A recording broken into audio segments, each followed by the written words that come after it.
கிறிஸ்துவுக்கு பின் 624 ரமலான் துறை 17 முஸ்லிம்களுக்கும் குறைஷியர்களுக்கும் இடையில் இடம்பெற்றது பத்ர் போர்.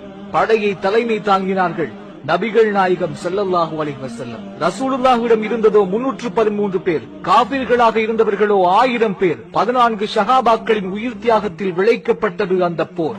அபூ ஜஹில், உத்பா இப்னு ராபியா, உமையா இப்னு கலப் போன்ற கொடிய காபிர்கள் கொல்லப்பட்டனர் அந்த போரில். தன் படையை விட 3 மடங்கு பெரிய படை இதை வீழ்த்தினார்கள் கண்மணி நாயகம் ஸல்லல்லாஹு அலைஹி வஸல்லம் அவர்கள்.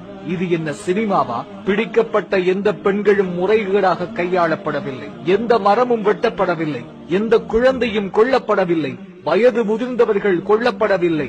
காரணம், இது ரசூலுல்லாஹ்வின் படை. யார் உண்மையான ஹீரோ? சிறுநீரை சுத்தம் செய்யாத சொல்லிக் கொடுத்ததை போலியாக செய்யும் இந்த காபிர்களா, அல்லது இறை நம்பிக்கையோடு வெறும் 313 பேர்களை தயார் செய்து சாம்ராஜ்யத்தை பிடித்த நமது நாயகம் ஸல்லல்லாஹு அலைஹி வஸல்லம் அவர்களா? அல்லாஹ்வே மிகப்பெரியவர். ரசூலுல்லாஹ்வின் படையில் போர் புரிந்து கொண்டிருந்த அபூபக்கர் சித்திக் ரலியல்லாஹு தஆலா அவர்களின் மகன் எதிர்ப்படையில் போரிட்டுக் கொண்டிருந்தார். போர் முடிந்து பின்னொரு காலத்தில் இஸ்லாத்தை தழுவிய பின்னர் அபூபக்கர் ரலி அவர்களை சந்தித்து சொன்னார், தந்தையே, நீர் ரசூலுல்லாஹ்வின் படையில் போர் புரிந்ததை நான் கண்டேன். நீர் என் வாளின் அருகில் வந்தீர். நான் என் தந்தை என்று உம்மை விட்டுவிட்டேன் என்றார். அதற்கு அபூபக்கர் சித்திக் பதிலளித்தார், நான் நிச்சயமாக உன்னை காணவில்லை. கண்டிருந்தால்